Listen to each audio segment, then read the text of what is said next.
4 আঙুল মানে ঠিক এই এতটা, এইভাবে রাখলে এতটা, এইটুকু জমি, এইটুকু জমির জন্য ডিসপুট, বিবাদ, একেবারে বাঁশ দিয়ে মারতে মারতে হাসপাতালে। ভাবতে পারছেন ওইটুকু জমির জন্য কতটুকুই বা হবে? ওই জমি যদি এদিক থেকে ওদিকে হয়ে যায় কি এমন ক্ষতি হবে, কি এমন লাভ হবে? আসলে ইগো ধাক্কা খাবে, সম্মান ধাক্কা খাবে। মাটিয়ার কচুয়ায় 2 পরিবারের বিবাদে এমন অবস্থা হলো, এই মাত্র 4 আঙুল জমি নিয়ে বাঁশ দিয়ে যুবককে এলোপাথারি মারা হলো। হাসপাতালে নিয়ে গেলে হাসপাতাল জ্বালানো, ওই যুবক মৃত। জিয়াউল রয়েছে আমার সঙ্গে। জিয়াউল, এইটুকু জমি, মাত্র 4 আঙুল জমি, সেই জমি নিয়ে মারপিট, মানে 1 বিঘা জমি হলো বা এমন কিছু এমন জমি হলো যে জমিতে চাষ করা যাবে, বা সেটা হয়তো বাড়ির এলাকা কিছুটা বাড়িয়ে নেওয়া যাবে। 4 আঙুল, মাত্র 4 আঙুল জমি। একদম দেখো অতনু, শুধুমাত্র 4 আঙুল জমি, সেই 4 আঙুল অর্থাৎ একটি পাও সেখানে গিয়ে বসবে না। এত এই সামান্য জমি নিয়ে কিন্তু 2 পরিবারের গন্ডগোল, এবং দীর্ঘদিন ধরে গন্ডগোল। 2 পরিবার না, 2 ভাইয়ের মধ্যে গন্ডগোল। অর্থাৎ 2 ভাইয়ের এই জমিটি একটি ইলেকট্রিক পোস্টের, সেখানে একটি আর্থিক তার বসবে, সেই তার নিয়েই মূলত 4 আঙুল জমি, তা নিয়েই গন্ডগোল দীর্ঘদিন ধরে। একাধিকবার পঞ্চায়েত যারা নেতৃত্ব রয়েছেন তারাও কিন্তু বসাবসি হয়েছে, কিন্তু কোনো সমাধান সূত্র হয়নি। গতকাল রাতে সেই আর্থিং তার ওই 4 আঙুল জমিতে পোতা নিয়েই গন্ডগোলের সূত্রপাত। তখন এক ভাই আর এক ভাইয়ের ছেলে এসে সেকে একেবারে লাঠি বাঁশ নিয়ে এলোপাতাড়ি মারধর করে, এবং ঘটনাস্থল রক্তাক্ত অবস্থায় উদ্ধার করে হাসপাতালে নিয়ে গেলে হাসপাতালে মৃত বলে ঘোষণা করে। শুধুমাত্র এই ব্যক্তি হারাধন মন্ডল মারা গেছে তা কিন্তু নয়, তার স্ত্রী এবং তার ছেলেকেও বেধড়ক মারধর করা হয়েছে, তারাও কিন্তু মৃত্যুর সঙ্গে পাঞ্জা লড়ছে হাসপাতালে।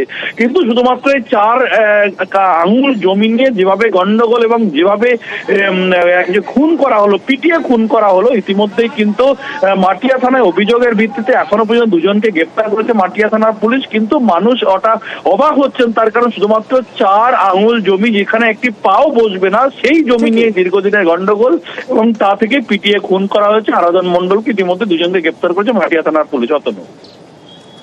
ধন্যবাদ। জমি নিয়েই মেন ব্যাপার, এই 4 আঙুল জায়গা নিয়েই মানে এই সমস্যাটা, এই আর্থিং নিয়েই সমস্যা। দীর্ঘ 3-4 দিন ধরে একটা আর্থিং নিয়ে ঝামেলা হয়, ঝামেলা হতে হতে কালকে ওই বিষয়ে করে মানে ওইটা আকারটা বড় নেয় উভয় পক্ষে, 2 জনের সাথে, হ্যাঁ, মেজো ভাই আর ছোট ভাই, হ্যাঁ, ছেলে আর কাকা, আচ্ছা, ভাইপো আর কাকা নিয়ে ঝামেলা। তারপরে লাস্টে হ্যাঁ ইট মারে, হ্যাঁ, ও বাঁশ ছড়ে, এরকম ছুটতে তারপরে রাগের মাথায় বাড়ি মারে, 3টে ওখানেই পড়ে যায়। মাথায় কি দিয়ে বাড়ি মারে? বাঁশের বাড়ি মারে। একেবারে কালো হয়ে আছে, মেঘ আছে আকাশে, বৃষ্টি হবে। হাওয়া অফিস আগেই জানিয়েছিল বৃহস্পতিবার থেকে বৃষ্টি শুরু হবে, সেই অনুযায়ী বৃহস্পতিবার থেকে ঝিরিঝিরি বৃষ্টি দক্ষিণবঙ্গে, শুক্র শনি বৃষ্টি বেড়েছে, রবিবারও বৃষ্টির পূর্বাভাস রয়েছে। আজ সন্ধে তো আবার IPL এর উদ্বোধনী হবে, তো বৃষ্টির জন্য ভেস্তে যাবে না তো, এই আশঙ্কা কিন্তু রয়ে যাচ্ছে। কারণ হাওয়া অফিসের পূর্বাভাস বলছে দক্ষিণবঙ্গে আজও ঝড় বৃষ্টি হবে।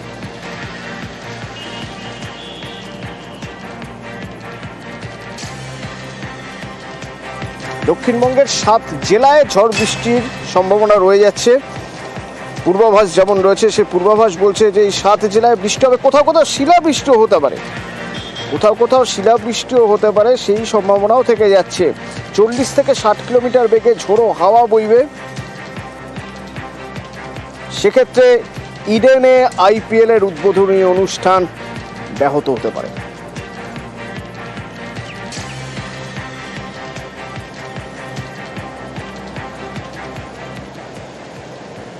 একেবারে প্রত্যন্ত এলাকার ছবি দেখে নেওয়া যাক। হিঙ্গলগঞ্জ, বৃষ্টি, কি অবস্থা সেখানে? অনুপম।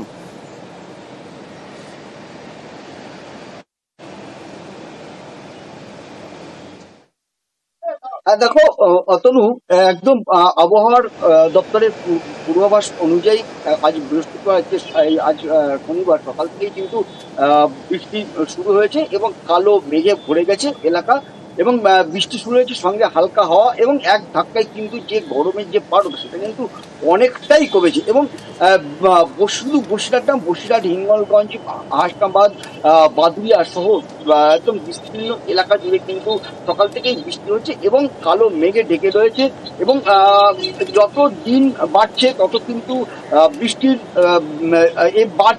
কিন্তু বেড়েই চলেছে এবং এলাকা কিন্তু সময় যত গড়াচ্ছে তত দেখা যাচ্ছে বৃষ্টি বেড়েই চলেছে। ভোর থেকে বৃষ্টি শুরু হয়েছিল, যত সময় গড়াচ্ছে বেলা বাড়ছে, বৃষ্টিও বাড়ছে।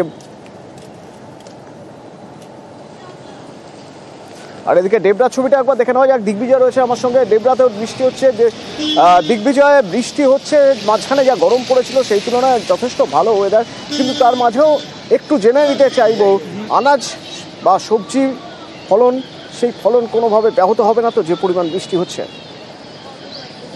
একদম কিছুটা হলেও মানুষ স্বস্তি পেয়েছে, কারণ যে কয়েকদিন ধরে গরম ছিল সেক্ষেত্রে কিন্তু অনেকটাই স্বস্তি। আজ সকাল থেকে মেঘলা আকাশ এবং বেলা বাড়ার সাথে সাথে এলাকা অন্ধকার হয়ে আসছে এবং তারপরে বৃষ্টি শুরু হয়েছে এবং এই বৃষ্টি কিন্তু লাগাতার চলছে এবং বেলা বাড়ার সাথে সাথে এই বৃষ্টি চলবে। ডেবরা এবং পিগলা সহ তার পার্শ্ববর্তী বিভিন্ন এলাকায় এই বৃষ্টি চলছে এবং আগামী 2-3 দিন এই বৃষ্টি চলবে এবং তীব্র কয়েকদিনের যে গরম তার থেকে কিন্তু স্বস্তি পাচ্ছে এই এলাকার মানুষজন।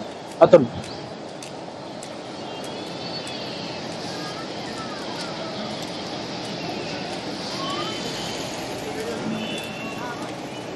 এবার একবার বাঁকুড়ার ছবি দেখব। বাঁকুড়ায় যে পরিমাণ বৃষ্টি হয়েছে তাতে হুট করে টেম্পারেচার ফল করে গেছে, তাপমাত্রা এক ধাক্কায় অনেকটাই নেমে গেছে।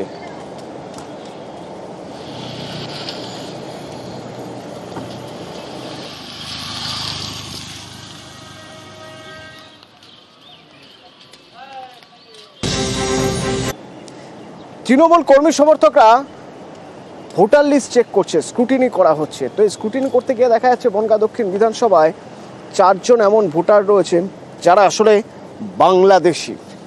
কি অভিযোগ উঠছে শুনুন।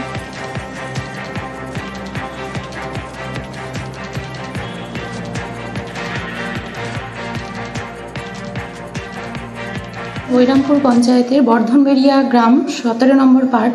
মূলত আমার পার্টে সুফল বিশ্বাস বাবা বিমল কৃষ্ণ বিশ্বাস, বিমল কৃষ্ণ বিশ্বাস বাবা বিজয় কৃষ্ণ বিশ্বাস, কনকলতা বিশ্বাস স্বামী বিমল কৃষ্ণ বিশ্বাস, গোপাল বিশ্বাস বাবা বিমল কৃষ্ণ বিশ্বাস।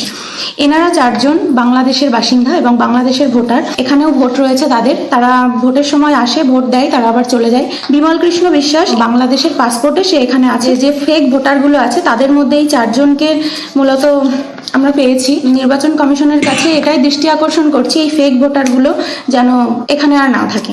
তারা যখন ওখানকার বাসিন্দা, ওখানকার ভোটার, তাহলে এখানকার ভোটটা বন্ধ হওয়া অতি জরুরি।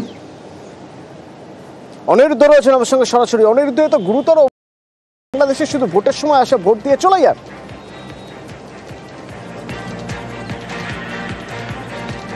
একদমই অতনু, দেখো উত্তর 24 পরগনার বনগাঁ দক্ষিণ বিধানসভা কেন্দ্রের বৈরামপুর গ্রাম পঞ্চায়েতের বর্ধনবেড়িয়া 17 নম্বর ওয়ার্ডে কিন্তু স্ক্রুটিনি করতে গিয়ে তৃণমূল কংগ্রেসের কর্মী সমর্থকদের এই 4 জন ভোটারের যে তালিকা তাদের সামনে আসে এবং তারা দেখতে পান যে এই 4 জন, তাদের অভিযোগ এদের মধ্যে থেকে একজন পঞ্চায়েত সদস্য রয়েছেন যিনি পিঙ্কি সরকার, তিনি ইতিমধ্যেই ইমেল মারফত বিডিওর কাছে অভিযোগ জানিয়েছেন। তার অভিযোগ যে এই 4 ব্যক্তি বাংলাদেশ থেকে শুধুমাত্র ভোটের সময় পাসপোর্টের মাধ্যমে ভারতবর্ষে এসে ভোট দিয়ে আবার বাংলাদেশে চলে যান, অর্থাৎ এই 4 জনই বাংলাদেশি। তেমনই তথ্য জানিয়ে তিনি বিডিওর কাছে দাবি করেছেন যে সঠিকভাবে তদন্ত করে এদের ভোটার তালিকা থেকে নাম বাদ দেওয়ার জন্য আবেদন জানিয়েছেন। যদিও এই পিঙ্কি দেবী যে দাবি করেছেন সেই দাবিকেই কিন্তু স্বীকার করে নিয়েছেন ওই পঞ্চায়েতেরই যিনি দলনেতা আছেন হায়দার আলী মোল্লা। তিনি দাবি করেছেন যে 10 থেকে 12 বছর আগে এরা বাংলাদেশ থেকে এসে এই দেশে এসে ভোট বানিয়েছেন এবং সেই ভোট টাকার বিনিময়ে বানিয়েছিলেন বলেও কিন্তু তিনি দাবি করেছেন। অন্যদিকে যাদের বিরুদ্ধে অভিযোগ তারা কিন্তু জানিয়েছেন যে তারা 1980 সালে বিনিময় প্রথায় এই দেশে এসেছিল এবং তাদেরকে বাড়িতে বাড়িতে গিয়ে ভোট করে দেওয়া হয়েছিল, তারা টাকার বিনিময়ে ভোট করেনি, তেমনই কিন্তু দাবি তুলেছেন। অন্যদিকে বনগাঁ দক্ষিণের যিনি বিজেপি বিধায়ক আছেন তিনি রীতিমতন কটাক্ষ করেছেন এবং তৃণমূল কংগ্রেসের উদ্দেশ্যে বলেছেন যে তারা হয়তোবা যে সংশোধনী আইন আছে সেই আইন জানেন না এবং সঠিকভাবে তদন্ত করে দেখুক, এই এলাকায় আরও অন্য যে সমস্ত ভুয়ো ভোটার আছে তাদেরকে ধরুক। অতনু।